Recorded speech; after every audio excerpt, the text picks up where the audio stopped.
Bonjour tout le monde, j'espère que vous allez bien. Donc aujourd'hui, je vais vous présenter un business que vous pourrez lancer juste après avoir regardé cette vidéo. C'est un business en print on demand, donc avec des posters. Ça pourrait aussi être fait avec d'autres choses, donc des couettes, des puzzles, des tableaux, enfin vraiment pas mal de choses. Et je n'ai vu vraiment personne le faire actuellement.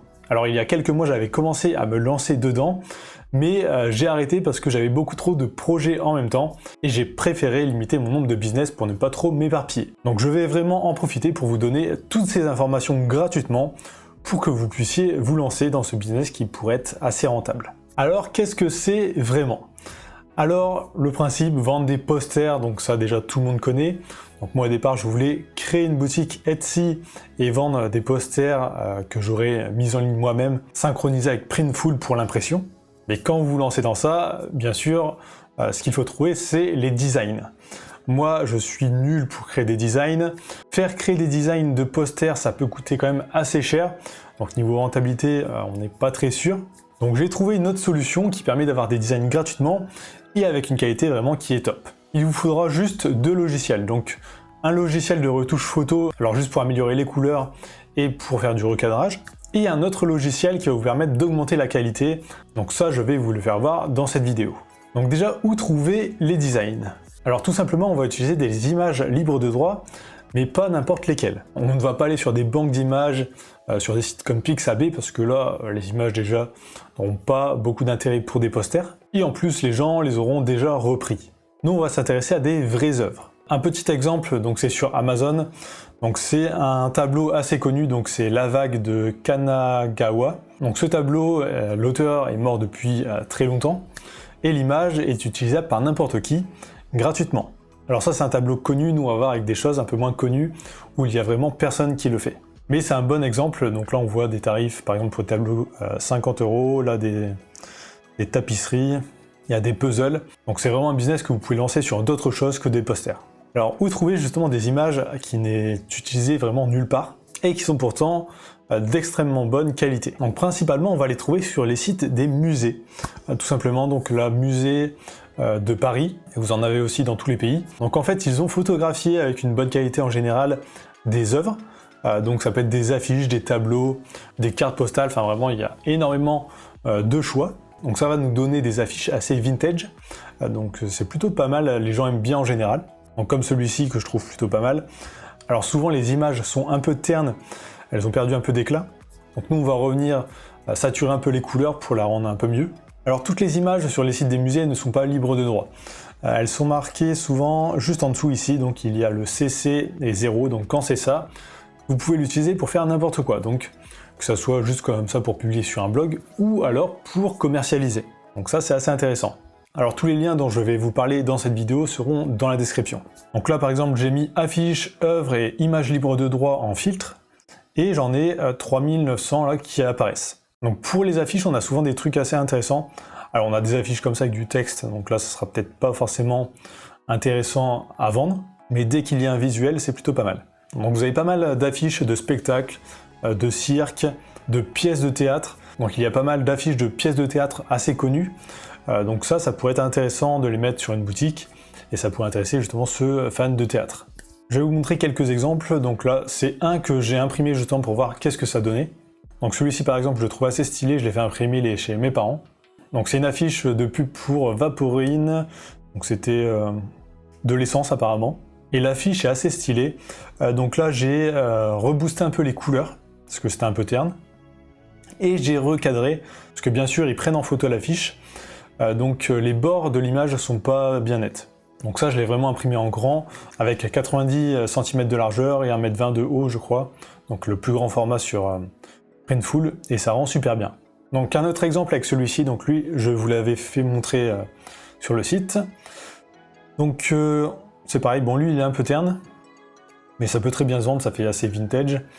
On voit il y a le pli du poster donc d'origine qui est ici, mais en vrai ça pose pas de problème. Donc le grand que j'ai justement imprimé, il y avait aussi une petite trace comme ça, mais en vrai ça fait un style, donc pour moi ça ne pose pas de problème. Un autre exemple c'est celui-ci, donc chemin de fer du sud de la France. Donc vous avez vraiment des affiches sur des villes spécifiques, des chemins de fer, des métiers, sur l'aviation, enfin vraiment vous pouvez l'appliquer à pas mal de niches en général. Ensuite, autre exemple de visuel que l'on peut trouver, ça va être les cartes, les anciennes cartes. Donc là par exemple, une ancienne carte de Londres, ça peut vraiment intéresser les personnes qui aiment Londres. Donc vous pouvez sortir ça sur plusieurs capitales. Donc il y a aussi des sites qui les répertorient. Donc à toujours vérifier une par une qu'elles soient bien libres de droit. Donc je vous mettrai le lien dans la description. Donc selon moi, il y a vraiment un gros potentiel sur ce genre de design. Tout simplement parce que personne n'en publie. Donc maintenant, je vais vous faire voir un peu comment améliorer la qualité de ces images. Alors juste avant, je voulais vous prévenir que j'ai sorti une formation gratuite sur l'automatisation. Donc c'est une petite formation de 3 vidéos où je vous apprends à automatiser des tâches avec Integromat. Donc c'est un service qui a une version gratuite en ligne et qui vous permet d'automatiser pas mal de choses intéressantes. Donc vous avez le lien juste dans la description, ça devrait vous intéresser. Donc on repasse au sujet de la vidéo. Donc comment travailler ces images? Donc la première étape, ça va dépendre un peu de l'image source que vous avez, c'est si elle est trop petite pour mettre sur un grand poster. Par exemple, si elle fait 2000 pixels par 4000 pixels en hauteur, ce sera un peu trop petit pour mettre sur des grands normalement. Donc pour ça, il y a un logiciel qui est vraiment génial, c'est Topaz Gigapixel AI. Donc c'est un logiciel qui va vous permettre d'augmenter vraiment la taille de ces images, mais surtout d'augmenter les détails. Donc si on zoome par exemple là sur un poster, à gauche c'est l'image originale, donc on peut voir si on zoome pas mal, il y a pas mal de pixels ici.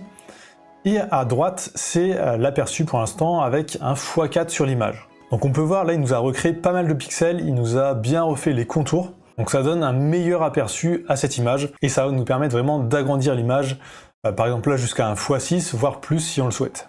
Donc si vous avez des images de mauvaise qualité, vraiment ce logiciel est génial. Ensuite, il faudra voir plus niveau couleur. Alors souvent Topaz Gigapixel améliore un peu les couleurs, là on voit il a un peu amélioré justement parce qu'il recrée des pixels. Donc il faut voir si le résultat vous va. Sinon il faudra peut-être saturer un peu les couleurs, améliorer la luminosité dans par exemple Photoshop.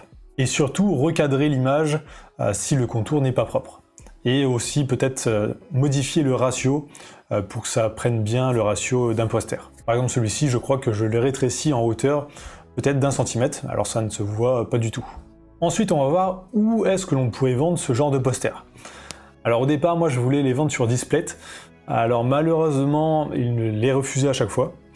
Pareil sur Spreadshirt, je voulais les vendre sur Spreadshirt, mais il les refusait parce qu'il ne savait pas si on avait vraiment les droits d'auteur ou pas, et dès qu'ils ont un doute en fait, ils refusent. Alors que là on a bien les droits d'utiliser ces images. Et sinon, la troisième solution que j'avais, c'était Etsy. Alors j'avais commencé vraiment à créer ma boutique, j'ai créé les visuels, j'ai créé les premières annonces, mais j'ai abandonné parce que j'avais beaucoup trop de projets en même temps et il fallait que je choisisse un peu mes projets. Mais une boutique Etsy, pour moi, ça peut être une très bonne solution. Par exemple, vous vous spécialisez sur les affiches en français et vraiment, ça devient votre niche. Ou alors, pour un autre pays, vous avez des affiches en anglais, des affiches américaines sur New York ou des trucs comme ça. Ça pourrait être la thématique d'une boutique. Et justement, les posters vintage sur Etsy sont assez recherchés. Ensuite, deuxième solution, ça pourrait être de vendre sur une boutique Shopify, donc ou Shopify ou e-commerce, n'importe. Et là, ça sera vraiment à vous de faire la publicité pour attirer les acheteurs. Donc pour moi, c'est vraiment les deux bonnes solutions à utiliser. Et sinon aussi, c'est vendre directement sur Amazon avec Printful connecté ou un Shopify connecté à Amazon. Parce que malheureusement, Merch ne propose pas encore de posters. Alors clairement, moi si Merch propose des posters demain, moi je me lance sur cette thématique sur Merch. Mais à mon avis c'est pas tout de suite, donc je préfère vous donner tout le business. Si ça sert à quelqu'un, c'est déjà ça. Donc aussi pour les visuels, ce qui est pas mal c'est de créer des mock-ups, donc comme ici eux ils ont créé des mock-ups, on voit le poster affiché dans des cadres. Alors ce n'est pas eux qui ont pris la photo, ils ont juste mis l'image et ça a été intégré automatiquement. Donc pour faire ça, il y a un site assez connu, c'est PlaceIt, vous aurez le lien dans la description comme d'habitude. Donc là on a plein de modèles et on a juste importé notre fichier JPG pour que ça le mette sur nos posters ici. Donc ça donne des bons visuels et ça peut pousser les gens à l'achat. Autre site qui est plutôt pas mal pour trouver des visuels, donc autre que les sites de musées, c'est National Gallery of Art. Donc là il y a aussi pas mal d'images libres de droit.